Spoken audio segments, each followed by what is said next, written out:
Skin glow అవ్వాలన్నా, pimples తగ్గాలన్నా, forehead మీద full pimples ఉన్న వాళ్ళైతే ఈ రెమెడీ అయితే యూజ్ చేయొచ్చు. ఫస్ట్ ఒక బౌల్‌లో అయితే శనగపిండి, పసుపు అండ్ కర్డ్ యాడ్ చేసుకొని మిక్స్ చేసుకొని పేస్ట్ లాగా చేసుకోండి.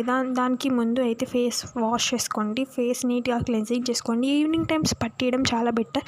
ఎందుకంటే ఈ ఫేస్ ప్యాక్ ఎక్కువ స్కిన్‌ని రిపేర్ చేయడానికి ఉంటుంది. సో మార్నింగ్ టైం కన్నా ఈవినింగ్ టైం చాలా బెస్ట్ మెథడ్ అనమాట. ఇక్కడ నేను హెయిర్ కేర్కి వీడియో కూడా పెట్టాను. సో మీరు వీడియోని స్కిప్ చేయకోకుండా ఫుల్ వీడియో అయితే చూడండి. మన ఛానల్ ఎవరైనా ఫస్ట్ టైం చూస్తున్నట్లయితే వెళ్ళి సబ్స్క్రైబ్ చేసుకోండి. ఇక్కడ నేను ఫేస్కి అప్లై చేస్తున్నాను.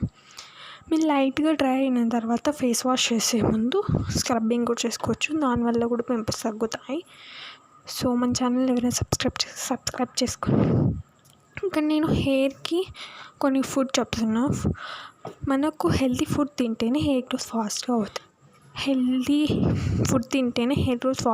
అవుతుంది. నేను ఇక్కడైతే చిక్కుళ్ళు ఎలా తీసుకోవాలి, నా హెయిర్ అయితే ఫుల్ ఫ్రిజీ అండ్ చాలా డ్యామేజ్గా ఉంది. అసలు కోమ్ పెట్టినా కూడా రావట్లేదు. సీరమ్స్ లేకోకుండా ఇంట్లోనే న్యాచురల్గా చేసుకోవచ్చు. నేను ముందు వీడియోలో షేర్ చేశాను. ఎవరైనా చూడకపోతే వెళ్ళి చూసేయండి. ఫస్ట్ అయితే ఇక్కడ నేను చూపిస్తున్న ఫుడ్ డైలీ తినండి. నేనైతే పారాషూట్ అలోవేరా ఆయిల్ అయితే యూజ్